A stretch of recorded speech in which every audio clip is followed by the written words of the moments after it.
Hey guys, in this video, I'm going to be reviewing the Tactile Knife Co Chupacabra. So I managed to grab myself a Chupacabra from the first drop a few weeks ago, and I've been carrying it consistently over the past 2 weeks. I gotta say, I really like the knife. I really like the handle shape. The inclusion of the Superlock is awesome. MagnaCut steel is definitely a must, and probably one of the best things about this knife is that it's only $249, and it's a MagnaCut knife that's made in the USA that also has a very strong lock. $249 is by no means a small amount of money. It's by no means an affordable knife, but when you consider the competition and the materials and lock used, and the fact that it's 100% USA made, that is a great price. I'll flash up the specs of the Chupacabra on screen right now, and of course I'm going to do the standard size comparison up against some popular EDC knives. As you can see, the Chupacabra is definitely on the bigger side of normal EDC size knives.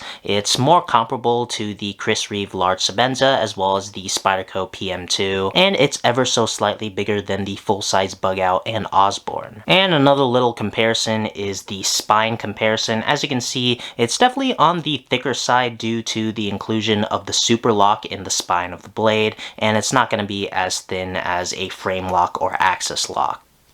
The blade, of course, is made out of MagnaCut steel. Per Tactile Knife Co's website, it's 63 to 64 HRC blade hardness. And for those of you who don't know, MagnaCut is essentially the perfect blade steel when it comes to the 3 pillars of a great knife steel. It is very tough, it holds an edge for a long time, and has amazing corrosion resistance. In terms of the blade shape, it's in this modified sheep's foot shape, and it's very similar to the Chris Reeve Insingo blade shape. The blade also has dual thumb studs, and the thumb stud is shaped to have a slight curve to it.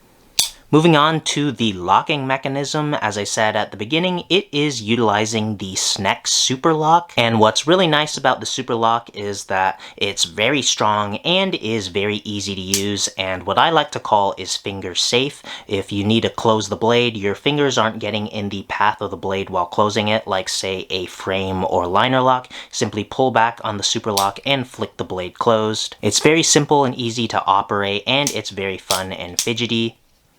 The lock, of course, rests on the spine of the blade, and you simply pull the lock back with your finger, and it disengages with the blade. And, of course, like all finger-safe locks, you can also utilize the lock to open the knife. In terms of the handle, you got stainless steel liners, you got anodized aluminum scales, as well as titanium hardware. Another interesting thing, per Tactile Knife Co, is apparently the Superlock bar is actually made out of AEBL steel, which is pretty interesting.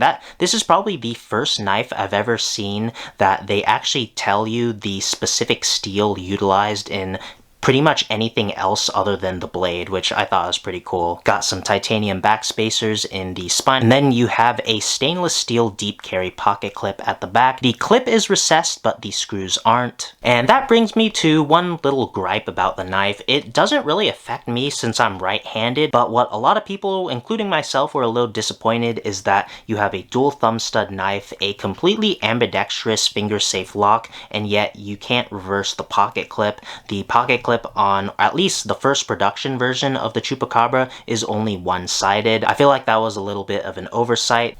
I feel like they could have easily milled out a groove in the front scale so that you could reverse the pocket clip. As you can see from the shape of the pocket clip, it is kind of more biased to right-hand carry with that slight curve and angle and overall design. If maybe they could just make a more neutral design clip like what Benchmade does with their clips, and of course mill out a hole on the front scale, they can easily have a reversible pocket clip and make it so that the knife is 100% ambidextrous. Just a small little gripe. As I said, I am right-handed, so it doesn't affect me, but a lot of people were disappointed, and I do think that it's a valid criticism for knives with locks that are completely ambidextrous, and yet you can't even throw on a reversible pocket clip.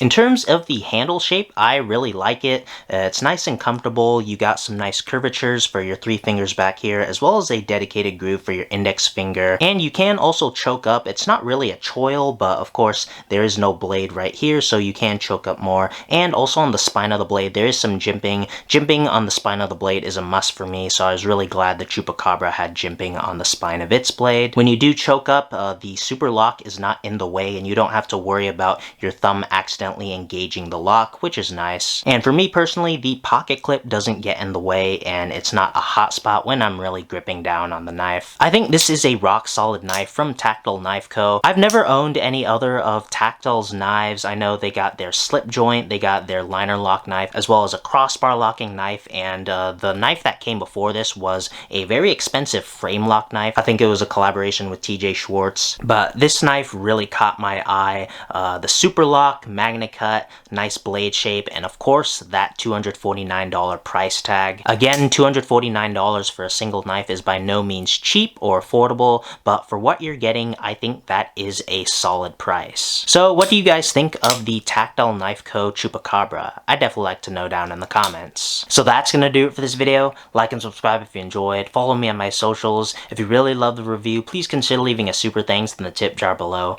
and thanks for watching.